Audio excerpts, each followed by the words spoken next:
प्रभु का प्रेम है उसकी जानकारी हम कैसे पाएंगे? जो संत महात्मा और जो पोइट्स रहे हैं, जो कि पोइट्री के फॉर्म में, वर्सेस के फॉर्म में अपने अनुभव हमारे लिए छोड़ गए हैं, तो वो जब दोस्त की बात करते हैं तो पिता परमेश्वर को वो अपना दोस्त बताते। संदर्शन सिंह जी महाराज ने एक जगह और फरमाया है कि वो फारसी में है वर्ड, जिसका इंग्लिश ट्रांसलेशन उन्होंने किया कि I have no friend except my beloved, I have no work except his love. के मेरा दुनिया में पिता परमेश्वर के सिवाय कोई दोस्त नहीं, और उन्हें प्यार करने के सिवाय मेरा कोई काम नहीं है। तो अगर ये एक वर्ड भी इंसान याद रखे तो ज़िंदगी कैसे जीनी चाहिए उसके समझ में आ जाएगी। हम लोग जो यहाँ दोस्त मित्र ढूंढते रहते हैं, जब पढ़ रहे होते हैं तो स्कूल में दोस्त मित्र होते हैं, और सोते हैं उनके बगैर ज़िंदगी जी नहीं पाएंगे। अगर किसी की एक ही ट्रांसफ़र हो जाए बेचारे के पेरेंट्स की, तो सब दोस्तों को मुश्किल पड़ जाती है। अगर अपनी ट्रांसफ़र हो जाए तो और भी मुश्किल। और वही जब हम कॉलेज में जाते हैं तो स्कूल के दोस्त पीछे रह जाते हैं। हर एक तो सेम कॉलेज में जाते हैं जहाँ हम जाते हैं, वहाँ पे नए दोस्त बनाते हैं। अब कॉलेज में जिनसे दोस्ती होता है लगता है हो इनके बगैर कैसे जिएंगे, बट कॉलेज से सब निकलते हैं, किसी को यहाँ पे नौकरी लगी, किसी को वहाँ पे लगी, किसी को वहाँ पे लगी, कोई बिजनेस में चला गया, सब अलग अलग जाते हैं। तो फिर लाइफ में जहाँ जीते हैं टाइम से इंसान की शादी होती है और फिर और दोस्त मित्र बनते हैं। तो अगर लाइफ में देखें तो जो दोस्त मित्र बने वो थोड़ी देर के लिए रहते हैं। इवन जो हमारे बहुत पक्के दोस्त होते हैं, लाइफ में बहुत सी बार ऐसे होता है कि हमारी बड़ी दोस्ती किसी के साथ है, कोई ना कोई मिसअंडरस्टैंडिंग हो जाती है। किसी ने कुछ बोल दिया, किसी ने कुछ जान के बोल दिया, कोई नहीं चाहता हमारी दोस्ती हो, या हमने कुछ बोला किसी और ने अलग तरीके से समझ लिया, हमारा मतलब कुछ और था लेकिन कन्वे कुछ और हो गया। तो वो मित्रता जो इतने सालों की थी एकदम से टूट जाती है। तो सच्चा मित्र कौन है? पिता परमेश्वर। वो जब हम इस धरती पर आए उससे पहले ही वो हमारे अंगसंग थे, वो हमारे अंगसंग हैं, आज भी अंगसंग हैं और सदा सदा के लिए अंगसंग रहेंगे। तो संत दर्शन सिंह जी महाराज फरमा रहे हैं कि इस पूरी दुनिया में प्रभु के सिवाय कोई हमारा मित्र नहीं है। हम सोचते हैं मित्र बहुत हैं, लेकिन वो कहते कोई भी नहीं है। और फिर करना क्या है? अपने मित्र से क्या करना है? प्रेम करना है। कि उनसे प्रेम करने के लिए कोई काम नहीं है। और हम जो दुनिया की चीज़ों में लगे रहते हैं, दुनिया में कमाई करने की कोशिश करते हैं, इस दुनिया में अपने आप को एस्टैब्लिश करते हैं, तो संत दर्शन सिंह जी महाराज फरमा रहे हैं एस्टैब्लिश किसके साथ करना है? प्रभु के साथ। अगर ये ज़िंदगी मिली है और प्रभु से हमने कनेक्शन जोड़ा नहीं, उनको जाना नहीं, उनको पहचाना नहीं, और दुनिया से कनेक्शन जोड़ते रहे, तो फिर होगा क्या? फिर से वापस 84 लाख जिया जून में आत्मा भटकनी शुरू होगी। तो महापुरुष जब भी इस धरती पर आते हैं वो बार बार समझाते हैं कि ये एक सुनहरा मौका है जो पिता परमेश्वर ने दिया है। ये एक हरि मंदिर है। ये जो शरीर है इसको हरि मंदिर कहा गया है, क्यों? पिता परमेश्वर इसमें बस रहे हैं। उन्हें जानो न पहचानो। अब इसमें बस रहे हैं तो इसमें जाने कैसे? ये जो इंद्रियां तो सब बाहर की ओर जा रही हैं, कि हम अंदर की ओर झांकें, अंदर की दुनिया में जाएं। तो संत दर्शन सिंह जी महाराज दूसरी ये जो लाइन है इसमें अंदर की यात्रा की बात कर रहे हैं कि जब उन्होंने अभ्यास किया, जब वो अंदर की दुनिया में बढ़े, पिंड से आगे अंड के देश में, अंड से आगे ब्रह्मांड के देश में, ब्रह्मांड से आगे पार ब्रह्म के देश में, वहाँ से आगे सचखंड में, जब वो अंदर की दुनिया में बढ़े तो कहते हैं कि आसमां दर आसमां मेरे लिए दीदार है दोस्त। कहते अंदर हर जगह पिता परमेश्वर के दर्शन हो रहे हैं। वही हैं जो कि अंदर की दुनिया में बसे हुए हैं, और जिसका ध्यान अंदर में उनकी ओर होता है वही अपनी मंजिल तक पहुंच पाते हैं। तो संत दर्शन सिंह जी महाराज समझा रहे हैं कि प्रभु हमारे भीतर हैं। वो समझा रहे हैं कि उनके अनुभव हो सकते हैं। ये मत सोचें कि प्रभु बड़ी दूर पता नहीं कहाँ आसमान में बैठे हैं, उनको तो बहुत काम है, कितने बिलियंस ऑफ लोग तो वैसे ही जी रहे हैं, और सृष्टि में कितने जीव जी रहे हैं जिनका उनको ख्याल करना है, इस दुनिया में नहीं, सारे सृष्टि में। तो समझिए वो तो बहुत बिजी रहते होंगे, वो हमारी तरफ कैसे ध्यान दें, हम तो एक इंसान है। लेकिन वो चीज़ जो हमारी अकल में जाती नहीं, वो ये है कि एक ही समय पर प्रभु हम सबके अंग संग हो सकते हैं। कंप्यूटर में थोड़ी सी मल्टीटास्किंग आपने सुनी होगी जो पढ़े लिखे हैं, कि मल्टीटास्किंग होती है, उसी समय ये भी काम हो रहा है, ये भी काम हो रहा है, ये भी हो रहा है, ये भी हो रहा है। तो पिता परमेश्वर पता नहीं कितनी मल्टीटास्किंग करते हैं, हमारी समझ के दायरे से बाहर है। कैसे वो हर एक के अंदर है ये समझ नहीं आ सकता इंसान को, बट है, अनुभव हो सकता है। अब हवा यहाँ पर है, एयर है, हम ऑक्सीजन ब्रीथ कर रहे हैं, हमें समझ में नहीं आ रहा हम ब्रीथ कर रहे हैं, बट है।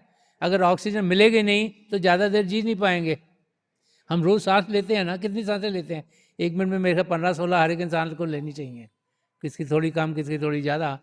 बट ये हवा दिख थोड़ा ना रही है हमको, बट है, सांसें लेते हैं तो हम जी रहे हैं। हार्ट बीट कर रहा है, ठक ठक ठक ठक, पता थोड़ा ना लगता है, खून का दौरा चल रहा है शरीर में। ये सिस्टम प्रभु ने खुद इस शरीर में डाला हुआ है। और ऐसे ही पिता परमेश्वर हमारे अंदर हैं। जब तक हमारा ध्यान बाहर की दुनिया में रहेगा, उनकी जानकारी हम नहीं पा सकेंगे। उनको जानने के लिए, उनको पहचानने के लिए, उनके दर्शन करने के लिए हमें अंदर की दुनिया में बढ़ना होगा।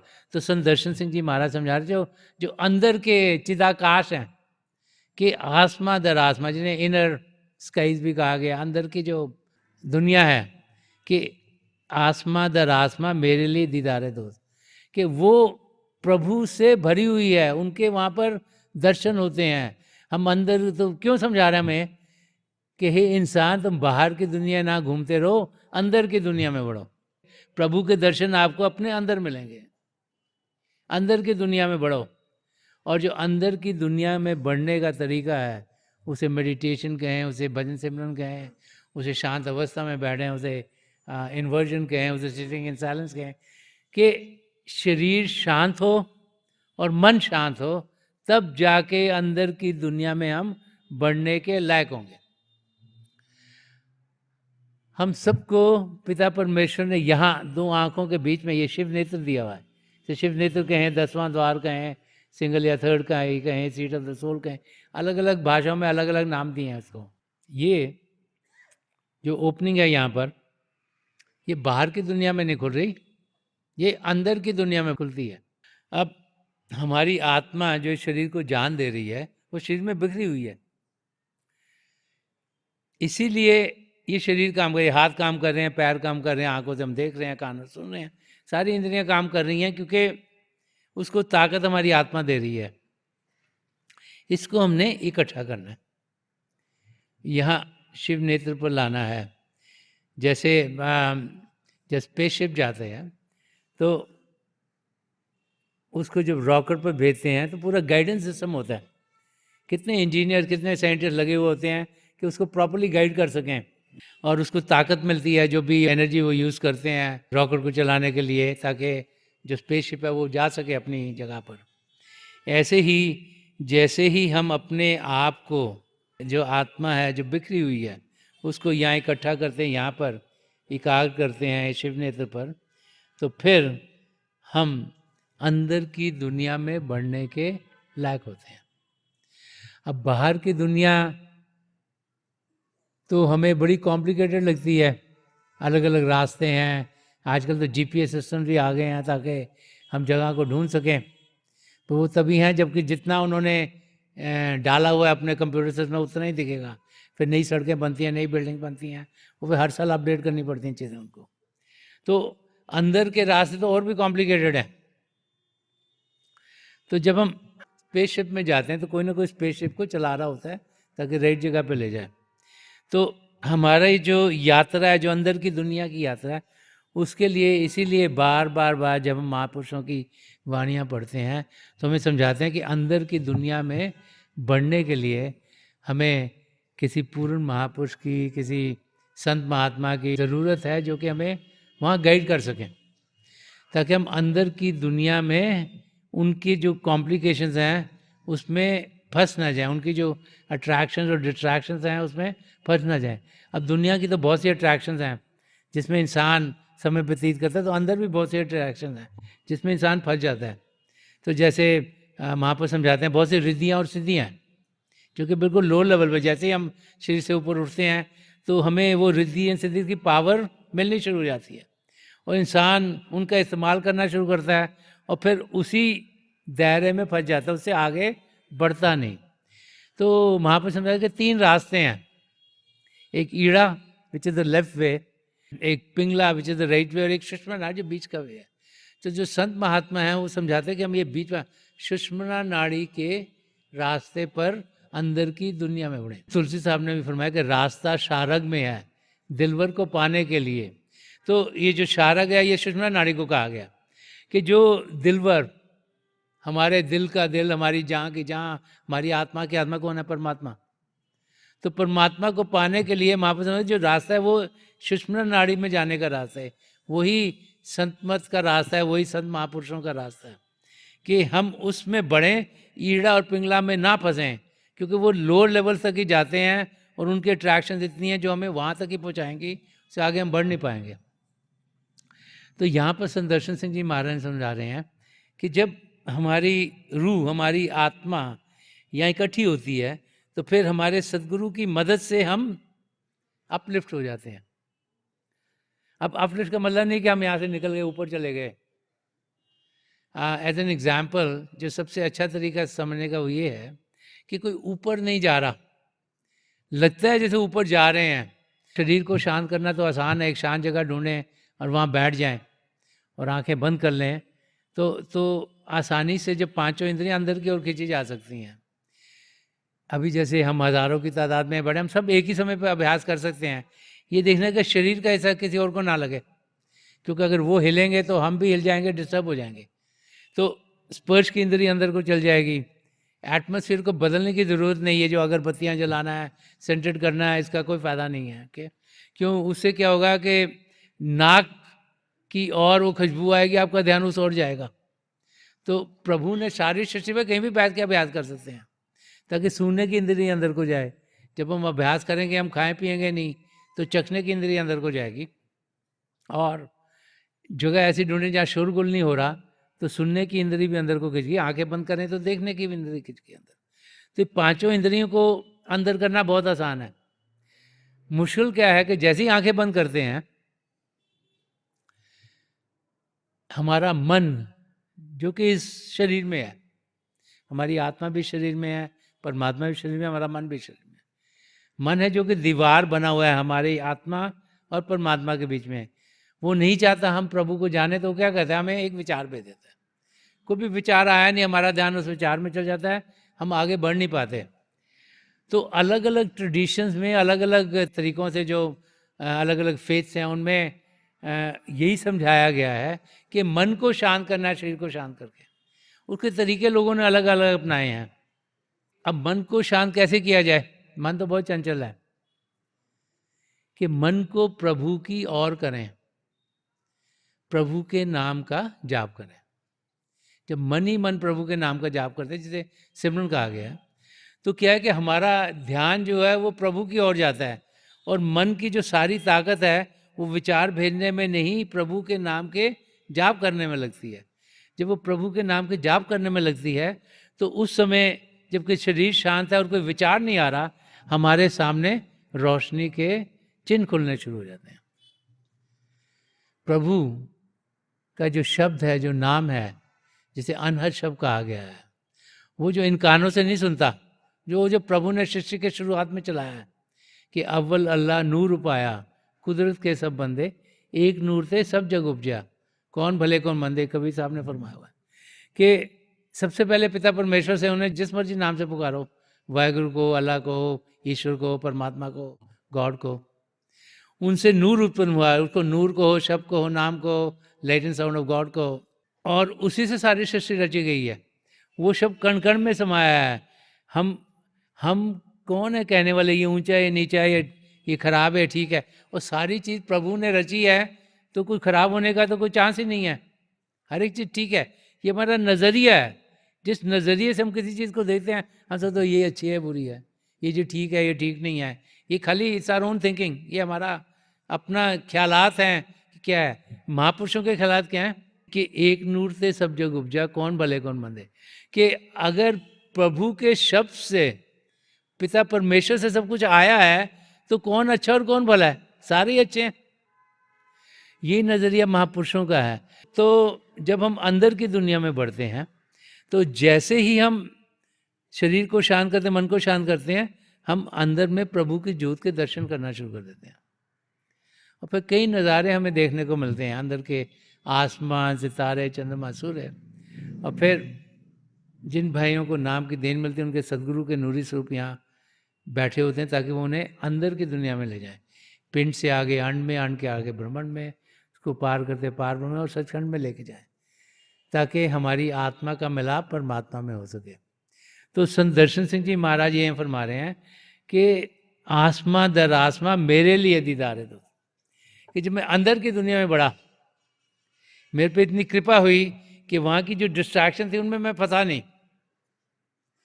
मुझे रास्ता मिल गया जिसके ज़रिए मेरे पिता परमेश्वर के दर्शन हुए।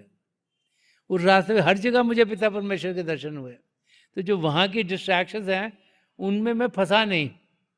क्यों? मुझे गाइडेंस मिली कि मैं आसानी से अपनी मंजिल तक पहुँच जाऊँ। तो संत दर्शन सिंह जी महाराज हमें इस शेर के ज़रिए यही समझा रहे हैं कि अगर खोज करनी है तो बाहर की दुनिया की नहीं, अंदर की दुनिया की खोज करें। प्रभु ने हमें यहाँ भेजा है, ये नहीं कि यहाँ सैर कर रहे हैं वहाँ सैर कर रहे हैं। प्रभु ने भेजा है कि हम अंदर की दुनिया की सैर करें, क्योंकि जो रूहानी खजाने हमारे भीतर है उसका जब तक अनुभव नहीं करेंगे तब तक 84 लाख जिया जून से हमारा छुटकारा नहीं हो सकता।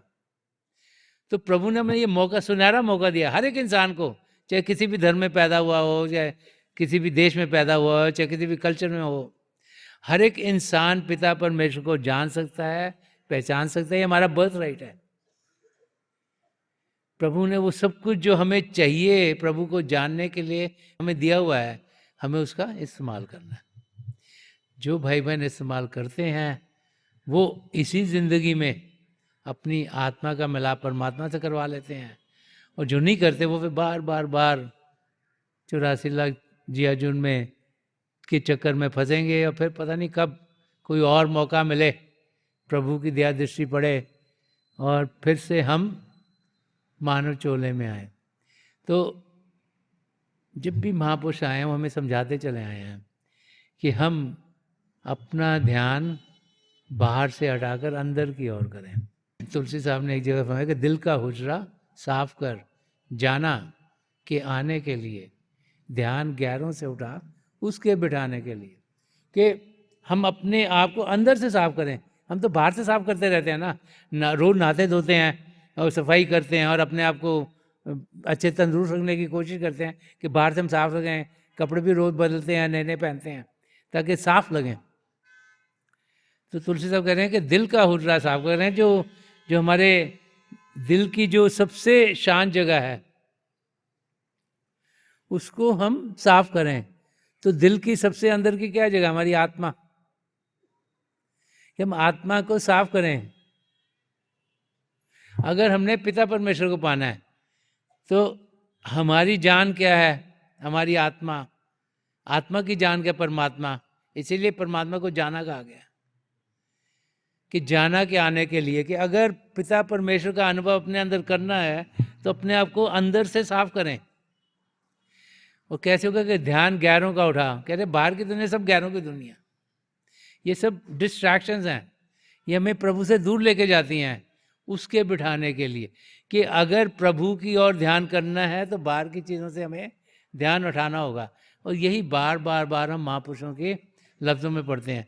संत दर्शन सिंह जी महाराज भी हमें इस शेर के ज़रिए यही समझा रहे हैं कि सरजमी दर सरजमी मेरे लिए उसका जमाल, कि दुनिया को देखें कैसे, चाहे दिल्ली में हो, चाहे भारतवर्ष में कहीं हो, चाहे हिंदुस्तान के बाहर कहीं हो, कि हम ये जानें कि